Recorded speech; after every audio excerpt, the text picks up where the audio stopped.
الله رحبوا بأصحابنا كده.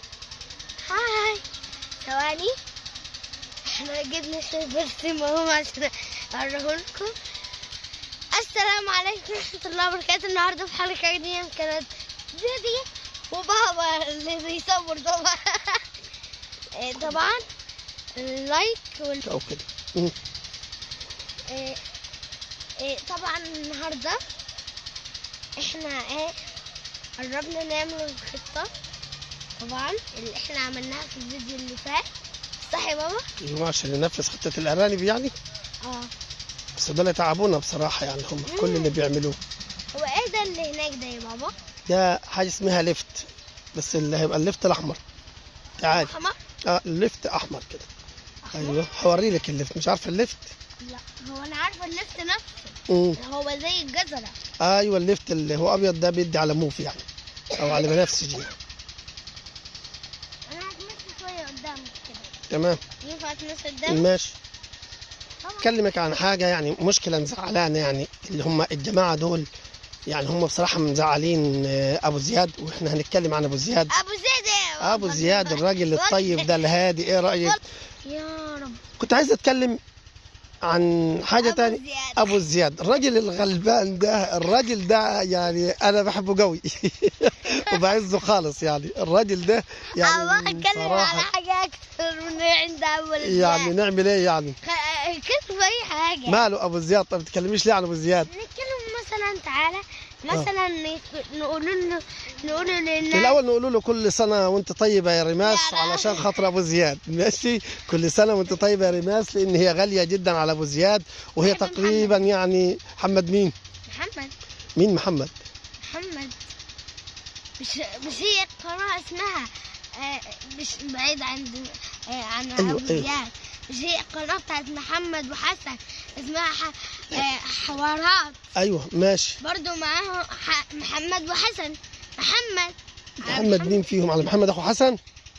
طب ما هو ده اللي مزعل أبو زياد، ما محمد وحسن هم اللي واخدين عياله، وهم اللي واخدين القناة بتاعته وبتاعت مراته، وهم اللي واخدين القناة بتاعت أم زياد. إيه ده؟ نقول للناس مثلا ده إيه وده إيه وده إيه. في ناس ما تعرفش. طب ما تكلمش ليه عن ابو زياد يعني، واللي حصل معاه؟ انت بتهربي ليه من قصه ابو زياد؟ ليه مالناش دعوه ليه؟ ما تبقى الواحده في قناه المهاجر. طب وماله ابو زياد؟ ماله يعني؟ ايه القصه؟ انا مش عايزاك تعمل فيها. ما تبقى فيها قناه فيها يوميات جودي وبابا، او فيها اسم. طب الراجل الغلبان اللي واخدين عيال، ودي اللي واخدين عيال، ونسيبوه كده ما ندافعش عنه ولا نقول له حاجه؟ اتكلمي معاي. بتهربي ليه؟ انت مش عايزه تقفي مع الحاج ليه؟ انت عايزه طب الراجل والريماس كدك كده اموره، عايزين نقول له كل سنه وانت طيب يا ريماس عشان خاطر ابو زياد، واحنا بنحتفل معاك. سنه وانت طيبه يا ريماس. انت طيبه يا روحي. عشان خاطر بس قول لابو زياد ليه؟ ليه؟ الراجل الطيب حته السكره ده راجل غلبان وهادي، خدوا منه القناه وخدوا منه عياله، يعني مش لازم نقول، يعني نحاول نقول للناس طب في ايه معاه؟ وحد الان حتى لا اتجوز ولا حاجه، قالوا هيتجوز وقالوا هيجيب واحده عروسه طب ما عملش حاجه. ايه يا في مالك؟ ايه في؟ فهميني. كلمي. انت بتهربي من الحق يا جودي. انا بتهربي من الحق، مش عايزه تدافع عن الراجل. انا مش عايزه ادافع عنه. ليه؟ تعالى نتكلم عن الزرع. ما نتكلمش عن الزرع. انا عايز اتكلم. انا عايز اتكلم على ابو زياد. لا على ابو زياد يا لا ماليش دعوه بيك. مالكش دعوه. اعزائي المتابعين، انا اتكلم على ابو زياد، وعايزين نقول له ان احنا قلبنا معاك، وان شاء الله ربنا ايوه ان شاء الله ربنا يعوض خير. انت مش عايزه تقفي مع الحاج يا جودي. لا انت مش بتدافع عن الراجل وعن عياله. لا ليه يعني؟ تمام. يعني انت ترضى حد يبعدك عن بابا؟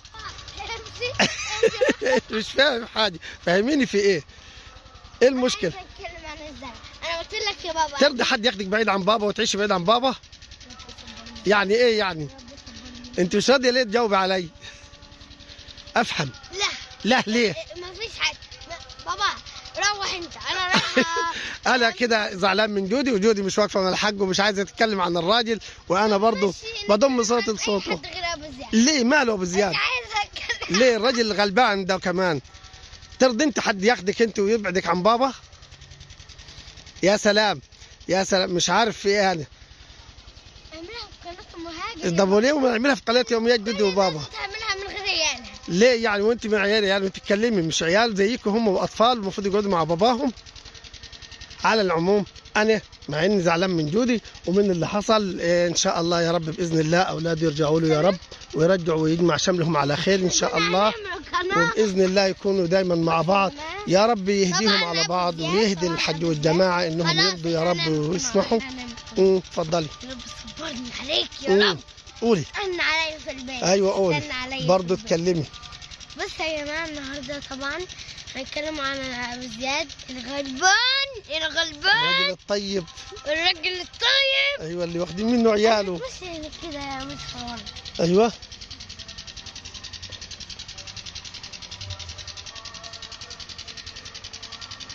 طبعا الراجل اللي هو الغلبان الطيب المسكين ده وقاعد لي 3 سنين من غير عيال وقاعد لوحده يعني في الشقه. طب ما صعبش عليك؟ هو بيحتفل بعيد ريماس لوحده، بعيد ميلاد ريماس، وقال ايه بعدها بيوم ولا بيومين هم عملوا حفله عيد ميلاد كبيره، قال وايه ريماس ومحمد بقى العجوز ده والكبير ده يعملوا له حفله مع الاموره الصغيره دي، ما كانوا عملوا حفله ريماس وحديها وحفله لمحمد وحديه.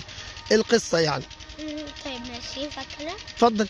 بص يا جماعه الراجل قولوا لي طبعا محمد وحسن ليه منعين؟ طب هنقول لكم ليه.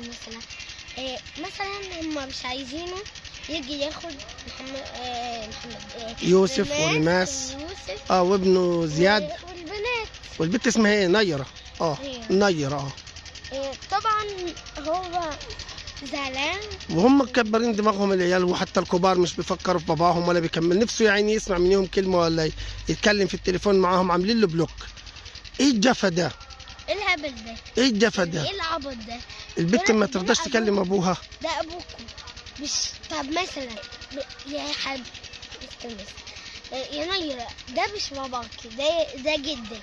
على عينه وعلى الراس، جدها خير وبركه، بس ابوها برضه.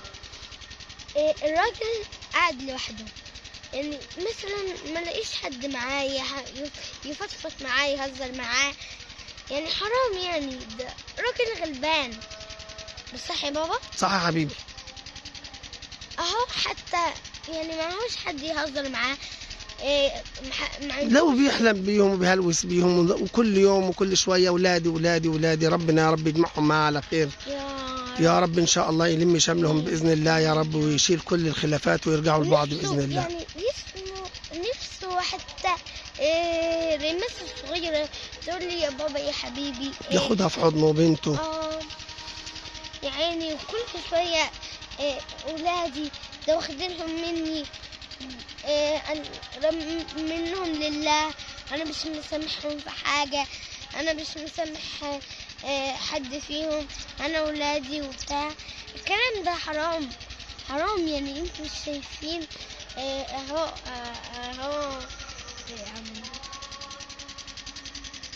ماشي ماشي كملي. على العموم احنا بنضم صوتنا لصوت. كويس ان جودي عرفت الحق وبدات تتكلم فيه. نشكر جودي على تعليقها ومشاركتها، وان شاء الله باذن الله اتمنى ان شاء الله ان انا يعني انهي معاكم الحلقه ان شاء الله باذن الله يا اصحابي وكل الناس المتابعين الاعزاء. وعلى فكره احنا العدد اللي معانا مشاهدات ومتابعين يعني الحمد لله الحمد لله على الكد، يا رب يزيدوا ويكبروا عشان نقول متابعينا كتار. فساعدونا ان شاء الله اللايك وباذن الله تكونوا معانا وتضموا صوتكم لصوتنا وتدعوا ان ربنا يجمعهم على خير. انا بشكر لكم في حاجات كتير نفسنا ونحاول ننقل لكم صور تاني وفيديوهات تاني. نفسي اكلمكم عن بلدي، عن عادات الصعيد، عايز اعرفكم ايه اللي بيحصل من الناس، وان شاء الله التقي بكم في الحلقه اللي جايه. ومع السلامه. مع السلامه. مع السلامه.